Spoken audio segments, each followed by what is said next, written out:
All right, guys, welcome back to the Buck Fever podcast.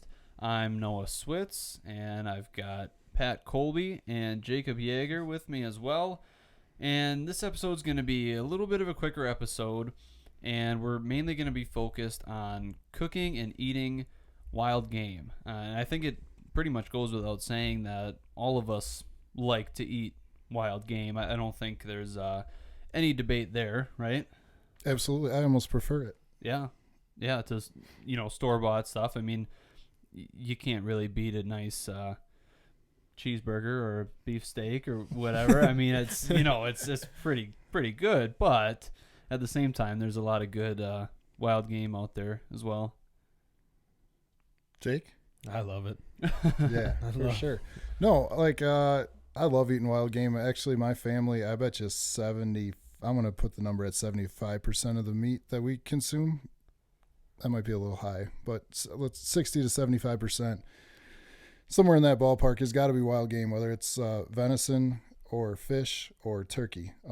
We don't buy a lot of beef from the store ever. We get some pork that our neighbor raises and butchers locally, so that's not even like big box store bought stuff.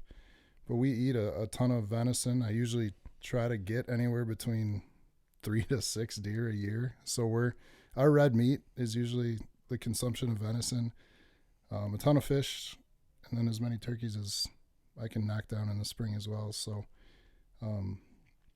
we love eating it as a family. I'm lucky that my entire family likes to eat it. I know that's not always the case with everybody that hunts, but my family does enjoy, my wife and my kids do enjoy eating venison, so I'm lucky that that's the case. So I get to use as many deer as I can shoot. So what's the key to that? Because like you said, there's a lot of people out there whose families, especially kids, maybe don't really like to eat wild game. Is it more so how you cook it, getting them started early? I mean, what's the key? I don't know I know one key is like taking care of it right away in the field, right? Like my wife didn't necessarily come from a family that ate a lot of wild game, and she quickly kind of switched and thought it was really good. But part of that could be just how it's taken care of from literally the moment it's shot until it's on a plate in front of you. Just the field care of it, getting it gutted as soon as possible, getting that meat cooled down, doing a proper job of that, by the way, is huge. Getting all those guts, intestinal stuff out of there, cleaning out that cavity, not dragging it through all kinds of dirt and leaves and ground and whatnot, getting it hung up, cooling it down, and then cleaning it up yourself, or whether you clean it up yourself or take it in somewhere, but getting the meat cooled down, and then obviously when you get it back, getting it in your freezer, and then comes down to recipes and doing the right stuff with it. So Yeah, no, I for sure. I mean, is it going to be, if you don't do all that properly, but it's still edible, is that where a lot of that gamey flavor kind of comes in? I think so. Okay. Yep. And texture-wise, is that a lot due to getting it cooled down in a good time? I think some of the texture problems and even the gamey flavor comes with just leaving too much of that silver skin and the tendons on. If you don't do a good job of cleaning that up with venison, that's where your gamey flavor is going to come from. So I feel like that's one of those things too. Like for a lot of people, if you get some fish and you get that first bone, or you bite into a piece of meat that's got something that you can't chew through or whatever, that can be like, as soon as you get that, you're just done eating. Like, appetite's gone, don't want to eat it anymore. I feel like a lot of people are that way. I'm kind of somewhat that way. Yeah. I had fish the other night from a restaurant.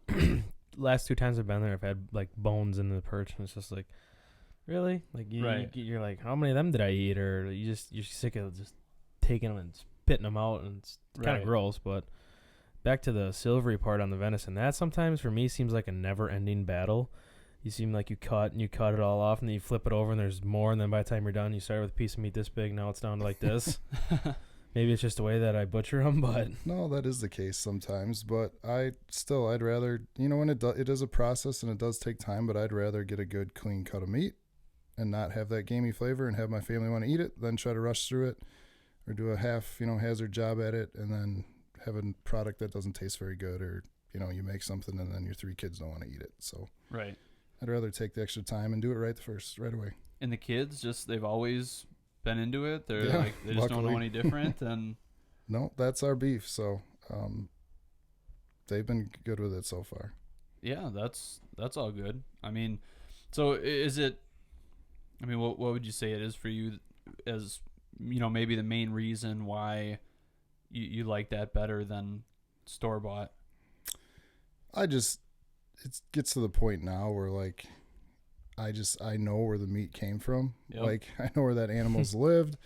When I harvest it, I know, and we do a lot of the venison processing on our own. So from the moment that deer, expires, I know exactly where the meat has been, how it's been taken care of, how it's been transported, how it's been packaged, how it's been cleaned, and then finally how it's been cooked.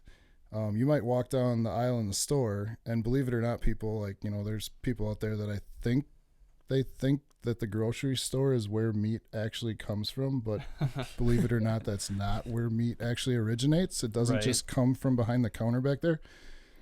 But, you walk by and stuff's all in a good fancy package, but where did it come from? Did it even come from this country? How was that animal treated? How was it slaughtered or butchered or whatnot? Venison, I know, and even my fish and turkeys and stuff, like I know the land I've taken them off of. And again, I know the process from when that animal expires to when it's like on the plate in front of me. So I just think wild game has a good, rich, pure protein type. I mean, the protein levels compared to fat in wild game it's crazy compared to like farm raised or whatever the different kinds of meats that you can buy from a store. Right. Which makes sense. I mean, they're actually running around and Yeah, they've got to stay a little bit leaner to, survive and be efficient, because that happens to be so much of it when it comes to survival, is like how efficient your body is. And if you're just fattened up, it's just not going to be working as efficiently. And you did bring up a good point there. I don't know how much you really want to steer the conversation in that direction, but there's definitely, sometimes hunting can kind of get a bad rap because of, maybe some of the perceived gruesomeness that comes with killing these animals. But I think for those people, it happens to be that they just don't really know exactly what that cheeseburger lived through. Right. That, did that deer have a better life and death than that cow did? Because that deer that got to graze, openly run through the woods, graze out in whatever field he wants, right? Not get, and had a fair chance at not being shot. That not cow confined to just small spaces or pens or certain meals a day, or you want to talk about bad life, like go look at a chicken farm or something like, or a turkey farm compared to what the life a wild turkey gets to live. So. And that cow's going to die. It doesn't it's going to be killed and butchered. Whereas how many deer escape us on a yearly basis? I mean, it's not like we're out there able to kill every single deer in the woods. It just doesn't happen. So there's definitely, some, misconceptions there, I guess, about the differences. And I think if you're really informed about how any meat ends up on the table, it's pretty much no doubt that wild game is much healthier, and just those animals have a much better life and death than the animals that are raised on a farm, for sure. The best organic meat you can get, right? Even better than the store-bought label organic stuff. The true organic things running around out there. And I think there's a certain pride element in it too. Like knowing that you were the one who was able to harvest that and put that meat on the table for your family, that's definitely got to be some of it. Yeah, absolutely. A lot of times I try to label certain packages of meat, like maybe what deer it was or who I was with. I do this especially with fish. I'll label,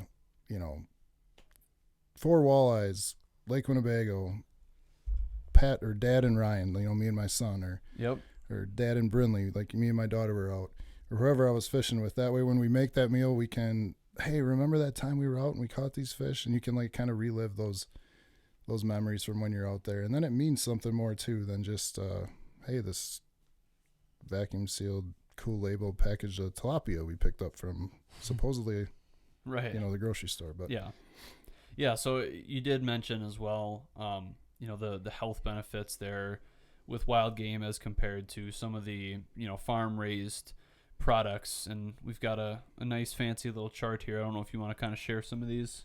Yeah, you can jump into. You should tag this if you can intertwine this into the video. I think I can get it up there. That's cool. You're looking at the calories in store-bought meats like beef, just your standard beef cut, 267 calories, 26 grams of protein, and 17 grams of fat versus like the same equivalent cut from a whitetail, 149 calories, so over 120 calories less. Right. 23 grams less. of protein, 1.4 grams of fat. So 16 grams less fat in that venison cut than beef. And that's, you can just tell if you've ever butchered a deer, like even where all the fat is just like on the outside. When you actually get to that meat, like it's not, there's no marbling at all. It's just red. Like it's just lean. So that, you're saving all those calories. Pork is worse. Yep. It's like it. I feel like, so it says 14 grams of fat as compared to 17 for beef. I don't know. I feel like pork's fattier than beef. I would agree. So. I suppose it depends on the cut, but that's a similar place. 242 calories, 27 grams of protein, 14 grams of fat. A lot of people say elk is like some of the best tasting meat that you can get your hands on. 137 calories, so even less than whitetail. 22.8 grams of protein and less than a gram of fat for each of those servings. So that's like next to nothing. Yeah, if you're only getting that much fat out of a elk steak or something, come on, that's nothing. It's just hard. All these wild game animals that we're looking at here, like a squirrel, 21 grams of protein, 3 grams of fat. A wild turkey, 26 grams of protein, 1 gram of fat. Pheasant, same deal, 25 and 0.6. Canada goose, 24 grams of protein, 4 grams of fat. And even a mallard duck, 23 grams of protein, 2 grams of fat. Wild game is super, super healthy and lean to eat. So I think even one of the most interesting ones here is the farm raised pork compared to the wild hog.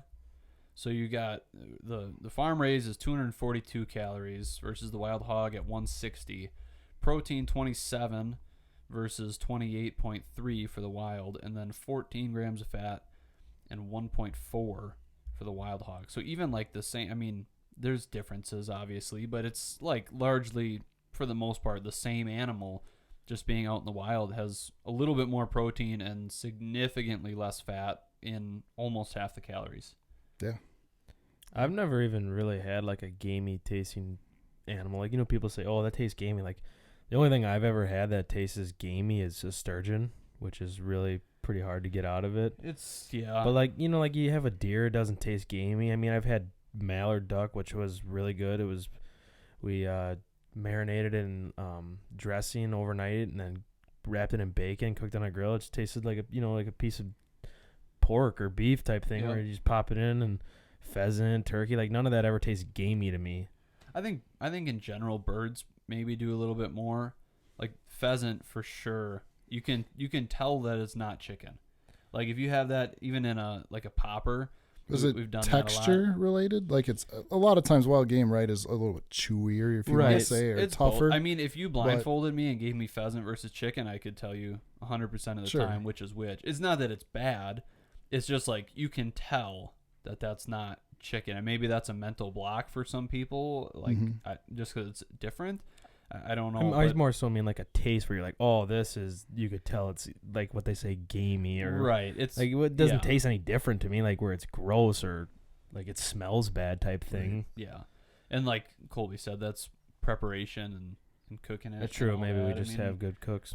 Yeah, I think it can be a mental block for some people though. You have one bad experience with a wild game early on, like when you're not, when you don't come from a hunting family, and all of a sudden all venison is gross, right? Yep. Because you had that one bad experience. And maybe that specific person that you ate it from that time didn't, prep it right or take care of it right in the field. And that can literally be all the difference. I specifically remember just, a certain family member that used to say, oh, that venison, that's gross or whatever. And refused, said she would never eat venison. Right. This was like an aunt. So we, of course, I'm like, I'm bringing over some venison and I'm hiding it so that they eat it and they're going to say it's good. And sure enough, made some like venison chili cheese dip. And I'm watching the aunt just gorging down. Just can't get the chips covered in enough of this venison chili cheese dip. And, oh, my God, this is so delicious. Like, what is this? And then to her big surprise, when we came out and said it was venison chili cheese dip, and all of a sudden, she dropped the chips. Like, I'm not going to eat that anymore. I'm like, you were just mowing it down 2 seconds ago. But just how people can get, it's in their head a lot of the time. Yeah. My mom won't eat any venison at all because when she was young, she was told it was beef, or like I think it was brats, and she was told that it was like just normal brats and it was venison. Now she won't touch them. Yeah. Like any venison we have. And like our venison is, it's mixed. And it doesn't taste anything like venison, like they say. They're so good, she will not try it. Well, at the sturgeon, one of the sturgeon parties we had, I think this might have even been like all the way to the third weekend. So this is like, it's over. And Mike made up some back straps. And I like didn't have much of it because I had some sort of a beverage that made me very, very sick. Like I don't know, something in it I could barely eat. But the parts that I did have, it's like it was fantastic because my dad will make tenderloins quite a bit. That's like, my favorite cut is steak because it's just super tender, and I would say that that's very, very similar to venison backstraps, and the venison was probably better. He had a great recipe for it, whatever, and it was super tender, cooked right, but it was better and no gamey flavor. It was fantastic. So, a good venison backstrap is really, really, really hard to beat. Yeah. Like, I don't know. Unless you put it in brats. Right. Yeah. Right. Yeah. Don't do that. Okay. So then what's the go-to recipe on it? Are you like, put some seasoning on there, kind of slice it, make X's, put some seasoning on there? What do you just throwing it on there, cooking it and eating it? Or I'd kind of go back and forth between leaving them whole in like, 7-8 inch chunks and just keeping the whole thing whole and grilling it that way. It doesn't take a lot of seasoning, like just your standard like Montreal steak seasoning, or even just a good salt and pepper base. Yeah, you don't overdo it with any steak. Super hot grill, and you just get that grill super hot. Maybe a little bit of olive oil on the steak, just so that it doesn't burn the outside as much. But then you just literally hot sear both sides for a few minutes, and that will be the best tasting like medium rare venison backstrap steak you'll ever have. Yeah, for sure. I would agree. With any steak, you just don't overdo the seasoning. Don't put a ton on there. Like salt and pepper is pretty much all you need. And there's a lot of different ways. Do you do a lot with like marinating it, like leaving it overnight or something like that? I've done that a few times, but not always. I like it equally as good without an overnight marinade, and just like I said, Montreal steak or salt and pepper seasoning. Maybe I'll throw a little olive oil in it and throw that all together and throw it in a bag for like a half hour. Yeah. Let it kind of come to room temperature before I put it on the grill. But the other way I was going to get at was a lot of times people do like chops or the butterfly chops with their backstrap, which I do that too every once in a while. The key with those is you really got to watch them, because venison steak can go from like super good to like a piece of leather if you overcook it, right? And that's how I kind of remember it growing up. Is I just remember venison steak being this like chewy piece of leather. And then when I kind of got off on my own and started cooking on my own and used like an actual temperature gauge to cook it to a certain temperature, I'm like, oh, venison isn't always this like chewy piece of rubber in your mouth. Like, sorry, Mom and Dad, how you were cooking it, but like you were overdoing it. And if you just don't do that, it can just be phenomenal. Melt in your mouth good. Oh, yeah. What's the temperature you like to like to end at? Oh man, you're gonna grill me on that, and I don't even know what it is. I've always seen that. Like I want to say it's like 137, but I could be wrong. That's right. No, that's right. It's 130 to 150 is like what they say. Yeah, take it off a little earlier in that 135 to 137. I think that's what I usually do, and then let it rest for a little bit, and it's gonna cook after that. That's the way to go. So then that's kind of like the meat. What about fish? Because fish is a whole different animal. I mean, obviously, but yeah, it sure is. I mean, you know what I mean. Like it's different. Man, just give me the standard Wisconsin deep fried, fish fried type deal. Like that's the way to go. I love experimenting and doing a lot of different things, but like, let me take that filet, cover it in a good breading, get some hot oil, throw those bad boys in there, come out where you got a nice batter cooked piece of. I happen to really like Andy's breading. When I like my fish, it's like a good crisp thin breading. I don't like a heavy soggy breading that comes off the fish. I like the fish to like be, or the breading to be like really crispy and stuck with the fish. Andy's breading that seems to do that for me. Andy's red specifically. Okay. And I like it because it's super easy. Like you don't have to like do this egg wash thing or dip it in flour, this, that. All you do is you need a wet filet and a bag of the seasoning. I just take like a gallon Ziploc and pour the seasonings in there and take my wet fish filet, throw it in there, shake it up a couple times, and it's good to go. Do you ever experiment with any other way to cook it? Like Steve Ranella always is. He's made comments about it before too, and I love listening to the guy. But he'll say like how, most people, their favorite fish is fish that doesn't taste like fish. Like they don't want it to taste fishy, whatever. And so I think sometimes he kind of criticizes that a little bit. I'm sure he does love a good fish fry, but do you ever do anything else? Yeah, absolutely. I have tinkered with all kinds of different stuff. Fish on the grill is really good. It picks up some of that grill flavor, whether it, butter, lemon pepper type deal. I just made this like walleye piccata, I think it's called, a couple weeks ago.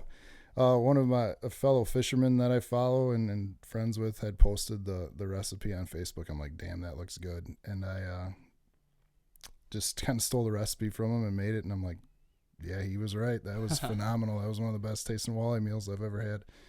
So what is that? Like, is that like a... Oh, now you're grilling me on that too. I'm trying to remember. I just remember it was delicious. It was like,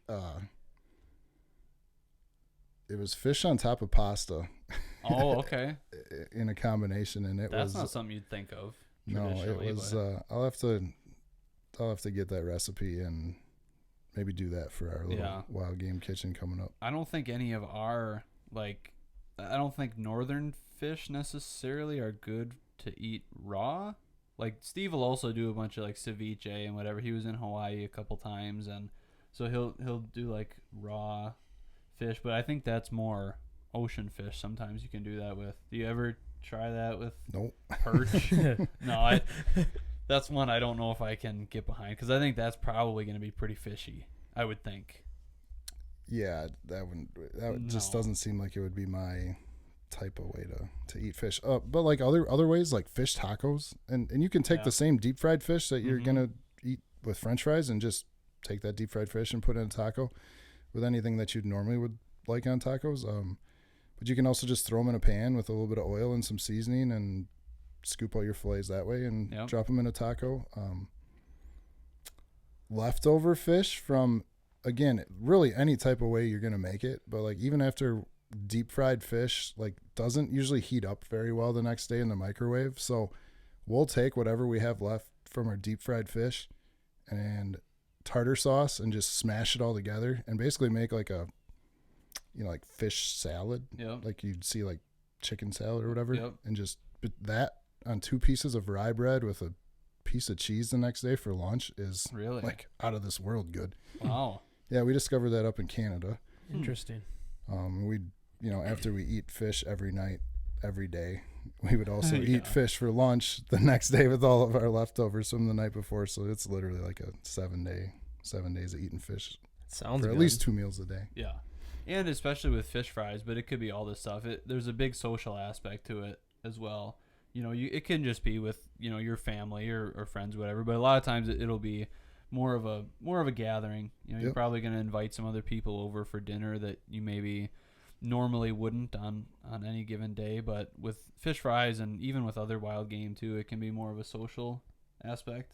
Yeah, I love sharing it. That's one of the cool things about wild game, whether it's you take out a bag of hot sticks or summer sausage along for a trip, like out in the boat fishing or, turkey hunting here coming up. I'm sure there's going to be like snack sticks and hot sticks and summer sausage and things like that exchanged. Those type of things are awesome. Grabbing jerky, grab and goes, and great to share with buddies or hunting groups and stuff like that. I think we always make it a point, like when we go to deer camp, it could be bow season or gun season, but if we go to my cabin for deer camp or for any hunting weekend, you can darn well bet the whole menu is going to be centered around venison, bringing up from deer that we shot the year before. And then again, you get to relive some of the stories and share the stories of when that deer was from, and it just kind of adds to the whole experience. Yeah, 100%. I got a question. How do you cook your turkeys, or what do you do with them?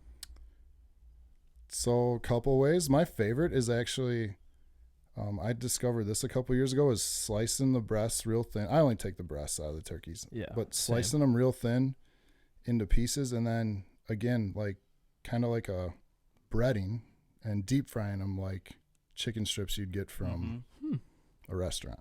Yeah, we've done that. With your whatever your favorite dip is, barbecue sauce, honey mustard, ranch. They taste really, really good that way. And surprisingly, I feel like it keeps them from drying out. I was going to say, because it's hard to cook turkeys because they get so dry. Like, we get ours smoked, and they're very good like that. But Noah, didn't you make that barbecue one? That was turkey, wasn't it? Yeah, it was just like pulled turkey. That was just good. Like shredded up, and we left it in the crock pot overnight. Did whatever we did with it, put some sort of rub on it, barbecue sauce, butter, and then shredded it all up, and we actually took it to the woods and made it like kind of campfire style. Like we wrapped it in some tin foil with some butter on top, whatever, and cooked it that way to heat it up. And that day, I remember when we had that, it was freezing cold, and then that hot barbecue pulled turkey, it was like fantastic. We had some coleslaw on it, pickles. It was really good. You don't even usually like coleslaw like normally, right? But I'll eat it on now I eat it on the sandwich. Yeah, I love it on the sandwich. Yeah. It's like the Carolina style. Yeah. I won't eat it plain, but I'll eat it on like pulled pork. Now if we always have pulled pork, I'll like, hey, let's get some coleslaw. Like that's good that way. I mean, it could kind of take away from the meat a little bit because all you're gonna taste is barbecue sauce, but it's really good. And if you don't like to taste wild game, like it's just drowning in barbecue sauce. Yeah. You're never gonna know the difference. But so we kind of keep talking about it. A lot of what this stuff has to do with is how you cook it. So we've kind of come up with something. We've developed it a little bit over the past couple weeks, couple months. And so we're going to introduce something in the coming days here, and it's going to be the Buck Fever Outdoors Wildgame Kitchen. So a lot of this has come from Kolbe. That's been kind of your baby a little bit. So I don't know if you want to introduce it a little. Yeah, I'm excited. So it's the Buck Fever Outdoors Wildgame Kitchen. It's just a way I love scrolling. One of the times, or how I waste time, is scrolling social media, and a lot of times things I stop at are recipes, and I'm always screenshotting stuff, and I like seeing that, and I especially love seeing wild game recipes and like what are unique ways where we can take this awesome venison and fish and whatnot and do different things with it. So I'm always experimenting myself, and then I love to just share those recipes or meals with other people. So it's like the best of both worlds. I get to make a bunch of my own food, take pictures of it, and then share it back with all you guys. So my stuff is not going to be like anything that you're going to find out of like a 5-star chef, crazy cookbook. Right. I love simple. So it's going to be simple things, simple ingredients, stuff that you can go down the road to the grocery store and easily find That's what always bugs me is like you'll see some of these fancy recipes and you're like, I don't even know what half the things in that recipe is, more or less what store I can buy it at or what part of the store I can go find it. So my stuff is going to be good, simple things. Not a lot of fancy words that you can easily find at your local grocery store or things you might already have at home in your own pantry and be able to go, hey, that looks good. I'm going to go try that tonight. And you'll probably already have the stuff for it. So, yeah, you probably already have the stuff. And it's like you said, it's no fancy cooking techniques that you're going to have to watch 10 YouTube videos on to figure out how to cook it, whatever. Like it's all stuff that people who like cook at all can figure out. For sure. If I can figure it out, you can figure it out. And a lot of these will probably be already kid tested and approved because we don't make a lot of meals where just me and my wife eat them. Right. If I'm going to make one, the whole family's going to eat it. So, so would you say it mainly centers around venison, but kind of goes everywhere? I would say, yeah, it'll be centered mostly around venison just because that is probably going to be the highest quantity of what I have available. Right. But I'll also throw in some fish and, hopefully, I don't have any turkey in the freezer right now from last year, but hopefully a couple turkey recipes coming up after this spring. So, yeah, venison, turkey, fish. I'm not a big waterfowl hunter, but I do get lucky and shoot a couple geese each year. And I got a good goose pastrami recipe that maybe I'll share at some point as well. That would be interesting because goose is one that we've talked about as being one of those types of wild game that can be tough to cook and maybe isn't going to be the greatest. Yeah. A lot of jerky goose gets made into a lot of jerky, which is good. I've had it. So, and we've got a couple already made up. We've got those in the stockpile. What do you think? Maybe one a month, one every couple weeks, just kind of see how it goes here? Yeah, I think once we release this out, maybe we'll shoot them at you like once a week for a month or two. And then after that, like I've got to get some inventory of them stocked up. So, we'll burn through some inventory right away, release them at a good rate of maybe once a week. And then after that, just kind of as they come. So we'll release those through, I believe, social media on Facebook. And what else are you guys on? Yeah. Well, Instagram. Instagram. Yeah, it won't be anything on YouTube unless we decide at some point to like cook up some of these recipes and make a video out of it. But it'll mostly be on Facebook or Instagram, and then they can all be found at our website. There will be like a recipes tab or something I think we'll be working on. Yep, buckfeveroutdoors.com is where you can find all the recipes. They'll be kind of in a similar spot as the articles, but we'll have them separated out so you can get to the articles or get to the recipes, and they'll be in separate spots, but all on the website, and they'll be posted to all of our social media so people can find them. But what are some of them that we're going to kind of start to see? I guess some in the first couple months, some of them that are already done and they're ready to hit the press per se. Venison steak bites with jalapeno and cream cheese. You asked me, what do I like to do with turkey? That you could take that same recipe and swap out the venison chunk of steak for a chunk of turkey meat, and they're just as phenomenal. Buffalo bluegill wraps. There's another way of making fish. They were phenomenal. I want to try those first two like right now. Yeah. I'm a big gyro fan, so I get venison brats made into a gyro flavored brat and then use that as my gyro meat to make venison gyros. Venison Chicago style hot dogs, which is also one of my all-time favorites. I love venison hot dogs, and I love loading up a bun with all sorts of condiments and veggies and stuff. Chicago's my own twist on Chicago style. And then two kind of Italian ones, Italian venison pita pizzas and venison sloppy pizza joes. Those will be like the first 6 that I think hit the. Yeah, they're all in the works. Wildgame Kitchen. Yep. So we'll get those out shortly after this episode comes out. We'll start releasing those, probably about one per week.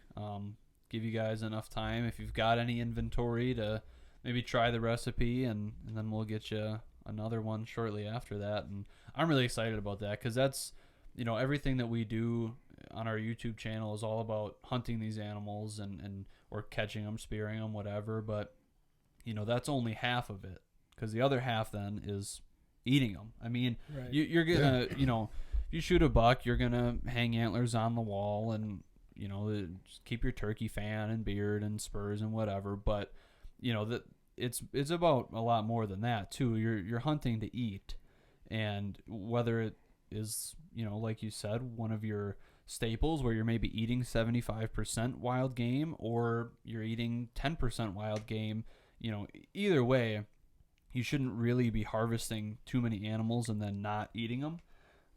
And people who like to hunt should know how to cook the game that they're pursuing and do it right so that they can eat it, and it's not something that they're afraid of.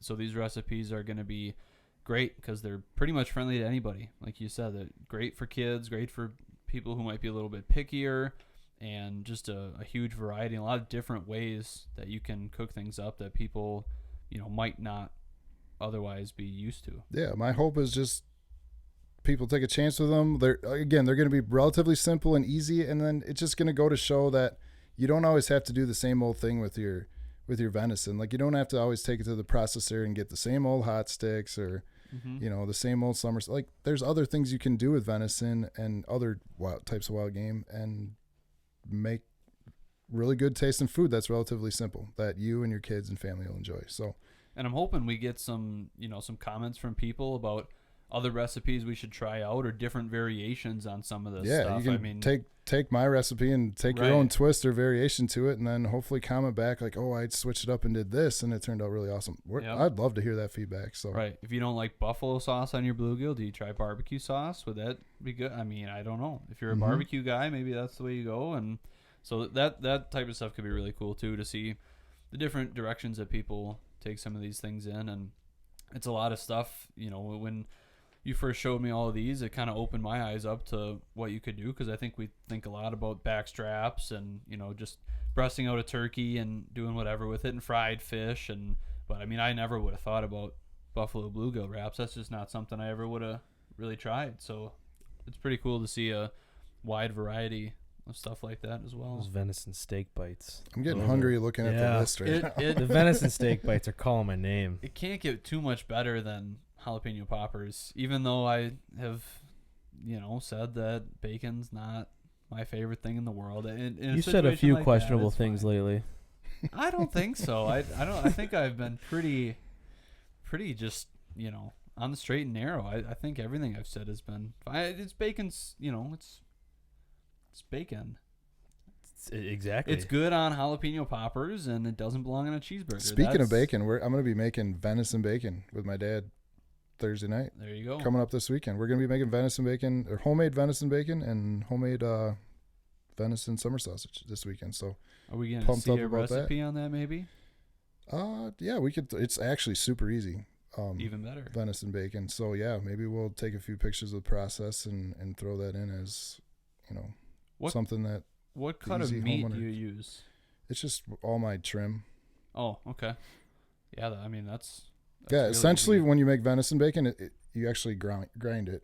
So it gets combined with pork, like almost a 50-50. You grind it, put the seasonings and cure in together. You actually pack it down in like aluminum pans, those 9x12s or whatever they are. Leave it sit overnight, and then you smoke it. Or you flip it out of those pans, so now it's like a big chunk, right? A 9x12 chunk. You take that thing and you smoke it, and then when it's done smoking, you bring it to like room temperature, cool it down, and then you just take it through a slicer. That's all venison bacon is. Even from whatever processor you take it to, same process, same deal. It's not from a cut. It's all ground down into a mixture, basically compressed, smoked, and then sliced. Yeah, this is all going to be awesome information. Mm-hmm. I'm really excited about this because it's a lot of stuff I never really knew about. It opened my eyes to a lot of this stuff, and I think it's going to be really fun to see where people take this and trying all the recipes and changing them up a little bit. I'm really excited about it. Awesome, man. Me too. I'm hungry. Yeah, I'm getting hungry. Should have brought some of this stuff along. Oh, that would have been nice. I will be the taste tester for everything. Yeah, we might maybe. God, we keep trying to pile on. We've got like a Minnesota hunting trip planned ish loosely planned, and we keep trying to pile stuff onto that. Well, there will be some recipes like this in Minnesota maybe for sure. Count us in. That. I mean, you and Eli want to have a cook-off, and then we want to do a podcast there, and it just kind of is going all over. But we'll make it happen. Yeah, we just won't sleep, and we'll just keep rolling. hunting, eating. That's right. Maybe drinking a couple of Busch Lights or two. Yes, but now we're getting see? somewhere. I'll have like Somewhere. one. We're getting somewhere. I'll have one. It's coming around. Well, not really. It still tastes bad, but I'll drink it. All right. Any closing thoughts here? No, just thanks for listening. Thanks for giving the recipes a chance. If you get a chance to try them out, and any feedback you can provide, it's all cool. Just one hunter, fisherman sharing stuff with the rest of you guys. So. Absolutely. Well said. Yeah. Thank you guys for watching. Make sure you subscribe to our YouTube channel. Check out these are going to be coming out really quick. So if you're on our social media, Facebook, Instagram, and our website, these will be coming out, and can't wait for you guys to try them. So thank you guys, and we'll see you guys next time.